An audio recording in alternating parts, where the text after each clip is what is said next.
Well, welcome to Fox News Tonight. We come to you with a big breaking story. In a shocking press conference, the House Oversight Committee laid out clear evidence that Vice President Biden's family received $1 million from a corrupt Romanian named Gabriel Popovich. This was while he was vice president, just 5 weeks, think about the timing, 5 weeks after he met with the Romanian president and spoke about anti-corruption policies. Here's what Joe Biden was lecturing us about at the time. Corruption is a cancer that eats away at a citizen's faith in democracy.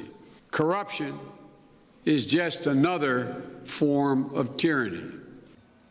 Well, according to the New York Post, Popovich, that corrupt Romanian, wanted Hunter Biden's help fighting a conviction stemming from a real estate purchase. Not only that, President Biden previously told us in October of 2020 that his son Hunter never received money from China. Vice President Biden, there have been questions about the work your son has done in China and for a Ukrainian energy company when you were vice president. In retrospect, was anything about those relationships inappropriate or unethical? Nothing was unethical. My son has not made money in terms of this thing about, what are you talking about, China. I have not had, the only guy made money from China is this guy. He's the only one. Nobody else has made money from China. Look at Trump, not me. Well, apparently that was not true. They were looking to obfuscate and hide where the money was coming from. For example, the Bidens used their associate Rob Walker to bring in millions of dollars from China and Romania. Walker's limited liability company, Robinson Walker LLC, paid Hunter, James, Hallie, and others in the Biden network more than $2 million after foreign money hit his account. 1/3 to the Bidens. That was the pattern. For example, on March 1st, 2017, only 2 months after Joe Biden left office, Robinson Walker received a $3 million wire from State Energy HK Limited, a Chinese entity. The next day, 1/3 of that money, $1,065,000, went to the bank account in Abu Dhabi of the company EEIG, which was controlled by James Gilliatt, another Biden associate. Over the next 3 months, Robinson Walker LLC sent 16 incremental payments to over 5 different Biden accounts totaling $1,065,692. Well, it's complicated, but what this amounts to is influence peddling, plain and simple. It is foreign entities filling the pockets of the Biden family with $10 million through a nebulous web of 20 different companies. It's an elaborate shell game. And amazingly, some of these transactions happened while Joe Biden was vice president. Now, a White House spokesman claims that the Oversight Committee did not show that any of these payments were personally made to Joe Biden. But here's what we do know.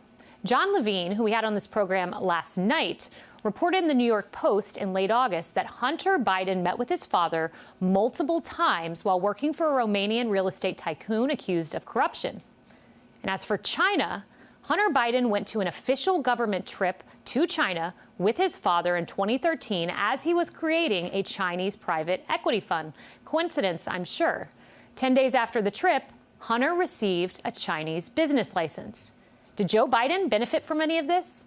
While the White House denies it, you'll recall that famous email 10 held by H for the big guy, alluding to a 10% cut of a joint venture with CEFC China Energy Co. for the big guy. Well, who is the big guy? We know that one of Hunter Biden's business partners, James Gilliar, referred to Joe Biden as the big guy in an email found on Hunter's laptop. And Tony Bobulinski, well, he publicly stated that the big guy was Joe. In that email, there's a statement where they go through the equity. Jim Biden's referenced as, 10%. Doesn't say Biden, it says Jim. And then it has 10% for the big guy held by H. I 1,000% sit here and know that the big guy is referencing Joe Biden. So the question remains, did Vice President Biden personally see any of this money while in office? We clearly cannot count on the liberal lapdog media to get to the bottom of it. The press, well, they're simply uninterested. And since Joe Biden has spent decades in the Senate, served 8 years as vice president, and is now president of the United States, and the family's getting money from various countries and foreign businesses through various shell companies and this web of LLCs. I mean, guys, you in the press, this is easy pickings. I'm giving you Pulitzer stuff here. And instead of the press asking Joe Biden, when we disclosed a month ago that through the Robinson Walker account, 3 or 4 Biden family members received $1.3 million, somebody yelled out, "What do you think about your family receiving money from China?" And he said, "That's not true." And nobody pressed him again.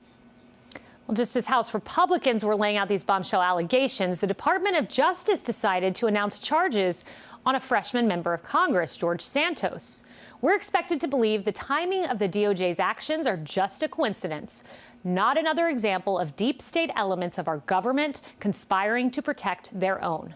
If you ever needed proof that a deep state existed, just look at how the events unfolded today. We'll have more on the charges against Congressman Santos later in the show.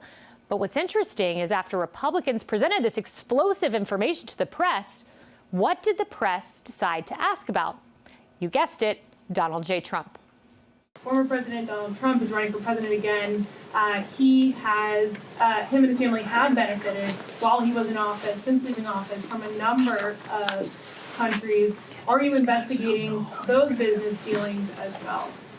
Here on Fox News tonight, we will ask the questions. We will probe for the truth. Hey, Sean Hannity here. Hey, click here to subscribe to Fox News YouTube page and catch our hottest interviews and most compelling analysis. You will not get it anywhere else.